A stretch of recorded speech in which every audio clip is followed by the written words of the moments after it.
Greetings from Placement Ski. Welcome to the 7th lecture series on permutations and combinations. In this particular video, we'll be discussing questions on circular permutations. In how many ways can 7 friends sit around a circular table? How many ways can 7 friends sit in a straight line? It is 7 factorial ways, right? Why? Because we have 7 blanks, 1, 2, 3, 4, 5, 6 and 7. And we have 7 friends who can be arranged in 7 factorial ways, right? Now, is the number of combinations same for circular arrangements too? Is it the same? What is the difference between linear permutation and circular permutation? Actually, the number of combinations is not the same. Okay, now let's see what the difference is. Seeds have numbers, and there is clearly a starting and ending point in linear permutation. Okay, because we have, let's say in this example, 1, 2, 3, 4, 5, 6 and 7.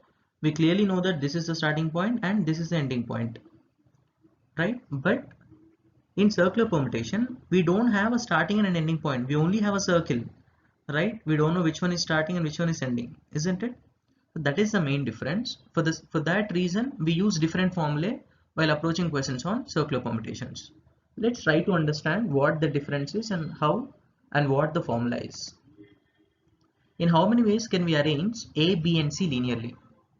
What are the different ways? We know it is ABC. We have 3 blanks, 1, 2 and 3. What are those? This can be filled in 3 ways, this can be filled in 2 ways, and this can be filled in 1 way. So totally we have 6 ways. Let's try to represent those 6 ways, okay? If A comes first, we have A, B and C, or we have A, C and B. Similarly, if B comes first, we have B, A and C, we have B, C and A.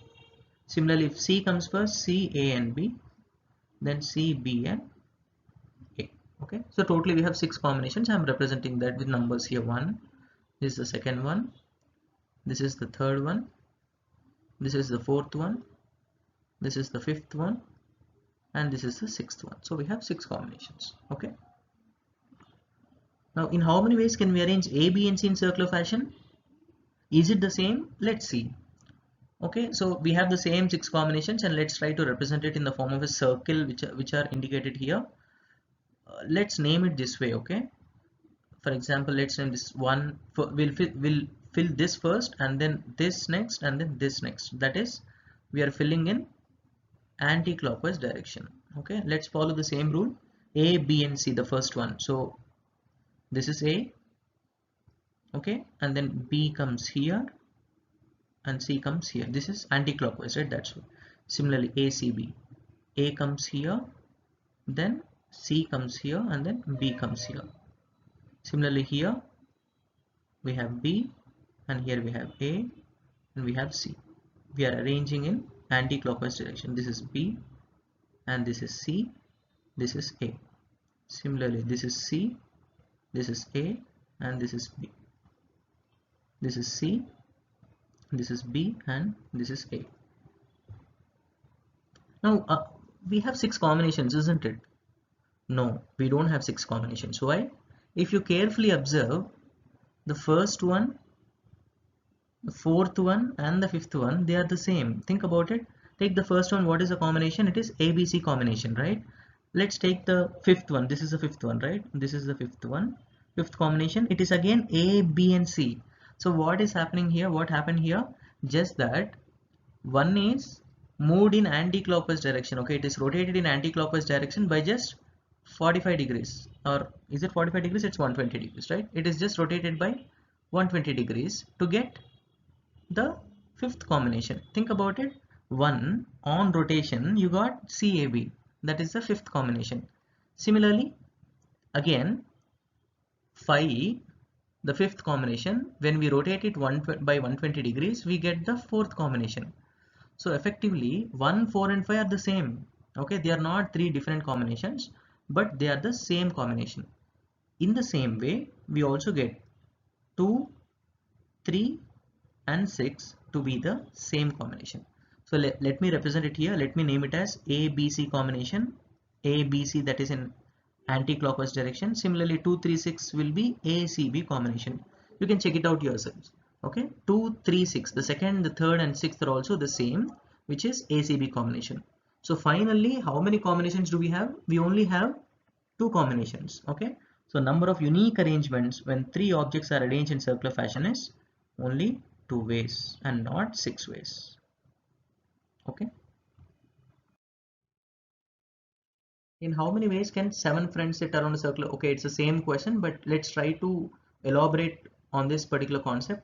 Number of unique arrangements when 3 objects are arranged in a linear fashion. What is the answer? We know it is 3 factorial ways. Number of unique arrangements when 3 objects are arranged in circular fashion. What is it? Just now we have seen it is only 2 ways.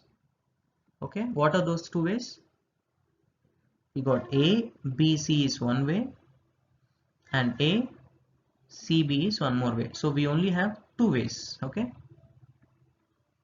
Now let's try to understand it conceptually. In linear permutation, there is clearly a starting and an ending point. Yes. But a circular permutation doesn't have a starting and ending point. Yes. This was also discussed. Therefore, to indicate a starting point, what we do is one object out of n objects will be chosen as reference, and the remaining, see, if one is chosen as reference, remaining how many objects will be there? N minus 1 objects will be there, right?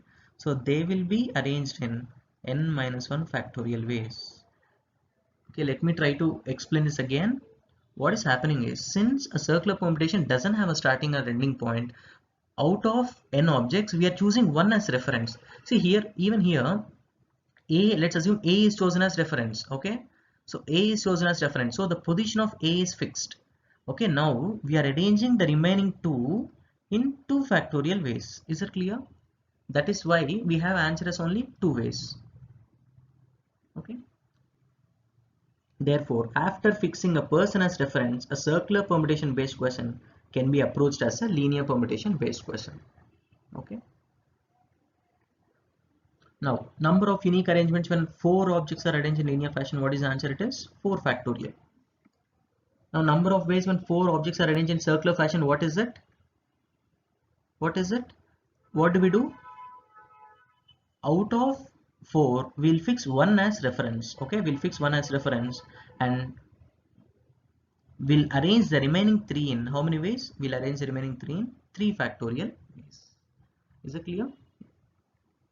Similarly, let's try to generalize it. Number of unique arrangements when n objects are arranged in linear fashion, it is n factorial. Whereas number of unique arrangements when n objects are arranged in circular fashion is what? It is n minus 1 factorial ways. Okay, so that is the difference. Okay, I just give a gist of what we discussed till now. Since a circular permutation doesn't have a starting or an ending point, out of n, we fix 1 as reference.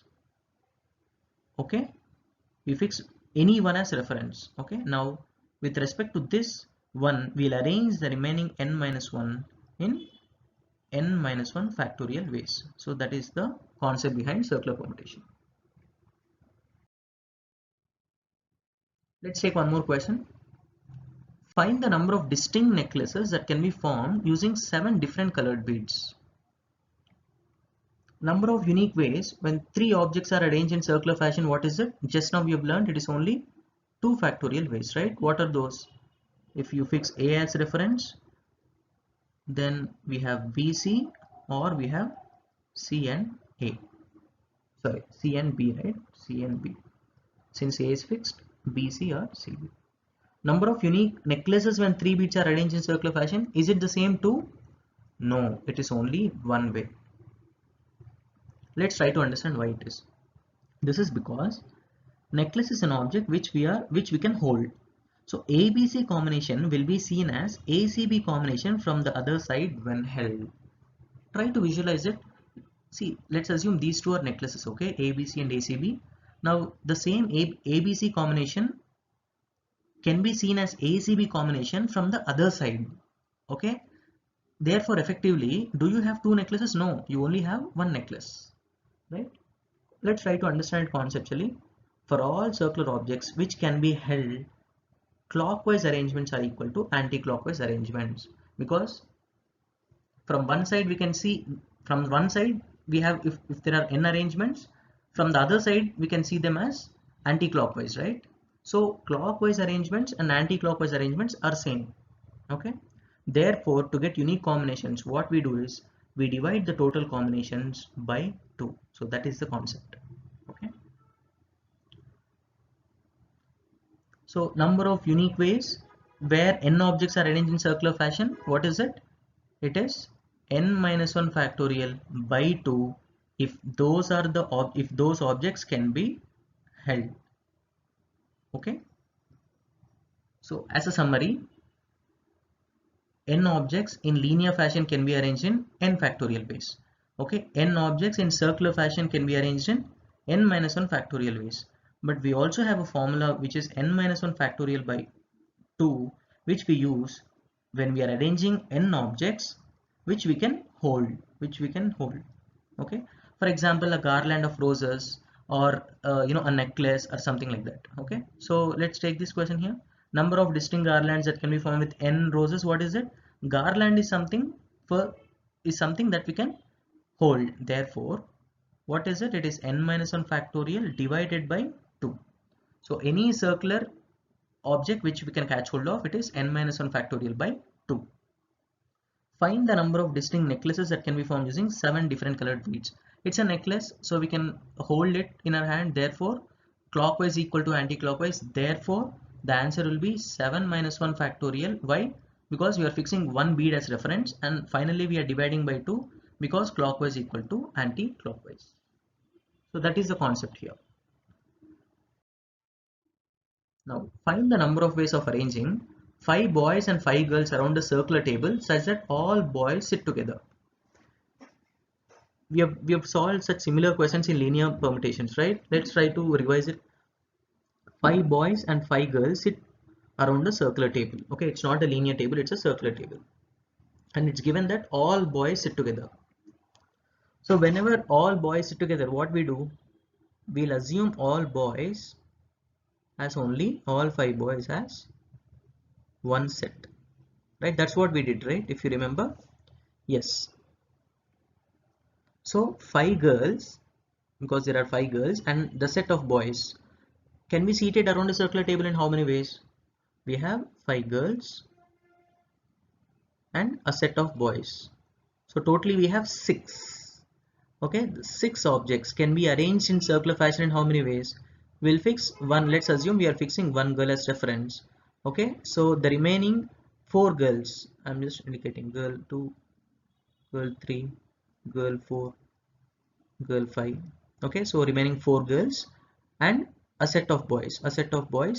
They can be arranged in how many ways? They can be rearranged in 5 factorial ways, because we have 5 positions, that is 1, 2, 3, 4 and 5, and we have 5 sets, 4 girls, 4 more girls and 1 set of boys. Therefore, they can be arranged in 5 factorial ways. 5 girls and a set of boys in 5 factorial ways.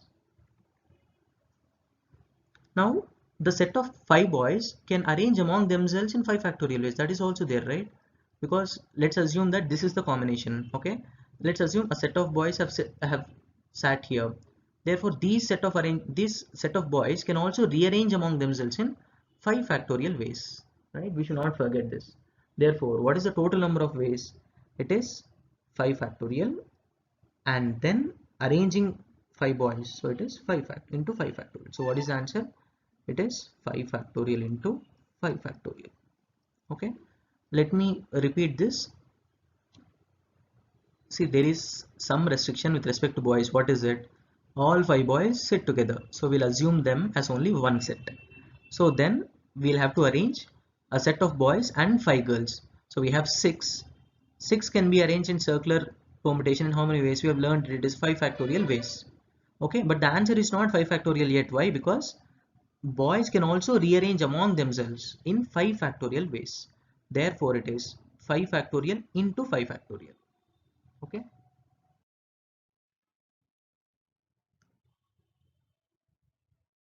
M represents the number of ways of arranging 5 boys and 5 girls around a circular table such that no 2 boys are together.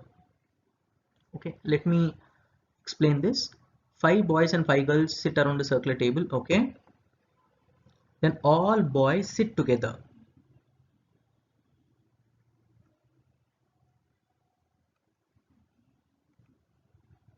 Sorry, is it correct? It's all boys together. No, what is it given? No two boys are together, right? So no two boys are together. No two boys are together. Okay, there is no restriction in the way girls sit around the table, isn't it? Therefore, let's first arrange the girls. Okay, so 5 girls can sit in how many ways? We'll fix one girl as reference. Okay, one girl as reference. So the remaining 4 girls, okay, girl 2, girl 3, girl 4, girl 5. Okay, so these 4 girls can be arranged in how many ways? They can be arranged in 4 factorial ways because one girl is already fixed as reference. Okay, now since the boys don't sit together, we will have to place them between the girls, isn't it? So boy, where all can they come? They can come, this is one place, this is the second place, this is the third place, this is the fourth place, and this is the fifth place. So five boys should sit between girls. Okay, and there are 5 positions. Now 5 boys and 5 positions. So what is the answer? They can be arranged in how many ways? 5 factorial ways, isn't it? That's what is given here. 5 boys can be arranged in 5 positions between girls in 5 factorial ways. Now students may have doubt here. Sir, it's a circular permutation. Isn't the answer 4 factorial? No. 5 boys sitting around the circular table, it is not 4 factorial. Why? Because a girl is already fixed as reference. Therefore, it has already been converted into a linear permutation. Therefore, it is only 5 factorial and not 4 factorial. Is it clear? So what is the final answer now? Total number of ways is what? First, girls are arranged in 4 factorial ways, and then 5 boys in 5 positions are arranged in 5 factorial ways. So what is the answer? It is 4 factorial into 5 factorial. Okay. Now in this question, what is it? We are dealing with the question where no two girls sit together. Okay. We are trying to find the value of n in this question. Okay. Now, sorry, it is again no two girls sit together. No two girls sit together. So there is restriction with respect to girls. So what we do? We'll try to first fix the boys around the table. Okay. Now totally how many boys are there? We have 5 boys. Okay, 5 boys can sit around the circular table in how many ways? 5 boys. They can sit in how many ways? It is 4 factorial ways. Why? Because we are fixing one boy. Let's assume this boy, boy 1 as reference. Okay, so this is boy 2. This is where boys sit, B3, B4, and B5. So since we have 4, right? 1, 2, 3, 4 positions and 4 more boys, therefore they can be arranged in 4 factorial ways. Now since the girls don't sit together, we'll have to place them between the boys. So we'll have to place them here, 1, 2, 3, 4, and 5. So 5 girls are there and 5 positions are there. So we can arrange them in how many ways? It is 5 factorial ways. Okay, 5 girls, 5 positions are there between boys who can be arranged in 5 factorial ways. It is not 4 factorial because a boy is already fixed as reference. So we need not have to fix one more girl as reference. Therefore, 5 girls sit in 5 factorial ways. So what is the final answer? Total number of ways is what? Arranging boys first in 4 factorial ways and then arranging 5 girls in 5 positions in 5 factorial. So what is the answer? It is 4 factorial into 5 factorial. So we have got n value as 4 factorial into 5 factorial, and m value in the previous slide, it is m value is 5 factorial into 4 factorial. So what is it? It is the same. Therefore m is equal to n is equal to 5 factorial into 4 factorial. So option A is the right answer.